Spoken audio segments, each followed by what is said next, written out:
Assalamualaikum, salam satu hobi dari Tuku Kurmina Pesum.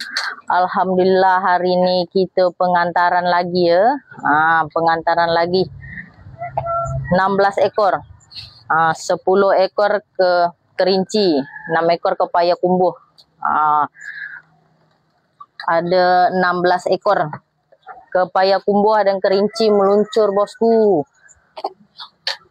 Mudah-mudahan berpindah tuanda menjadi mantap-mantap dan terbaik ya.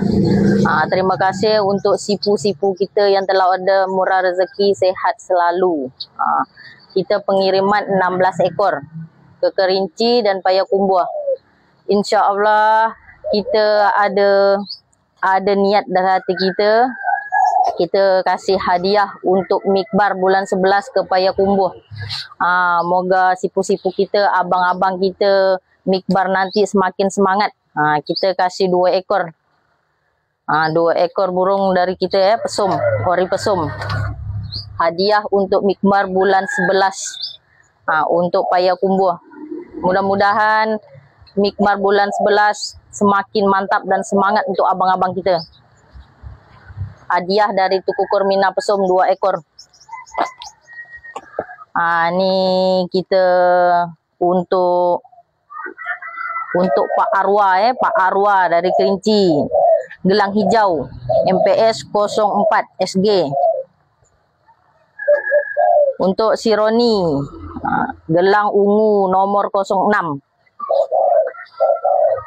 Untuk Pak Noperman, gelang merah MPS 04 GLM. Untuk Pak Aan, Pak Aan kita, gelang merah MPS 04.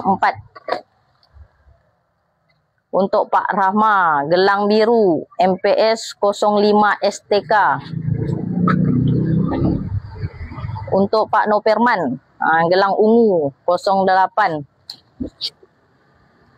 Ini untuk Bang Roni kita lagi gelang kuning MPS 02B. Ini untuk Pak Abdullah atau Pak Sinta, yang ada di Kerinci, Desa Cupak Kecamatan Danau. Gelang biru. Ini untuk kakek merah kita ya. Kakek merah, gelang biru. Nomor gerang 189160. Untuk Ngah Nopi kita, gelang biru MPS 04 STK. Ini yang pengiriman untuk ke Kerinci. Selebih dia ada untuk ke payakumbuh. Ni hadiah untuk mikbar bulan 11 di payakumbuh. Untuk sipu-sipu kita untuk bulan 11. Moga sipu-sipu kita menjadi semangat Hadiah kita 2 ekor dari Tuku Kurmina Pesum. Semoga sipu-sipu kita, abang kita yang ikut mikbar makin mantap, makin semangat untuk mengikuti acara Ni hadiah ada untuk payakumbuh 2 ekor ya. Sini 1, sini 1, 2 ekor.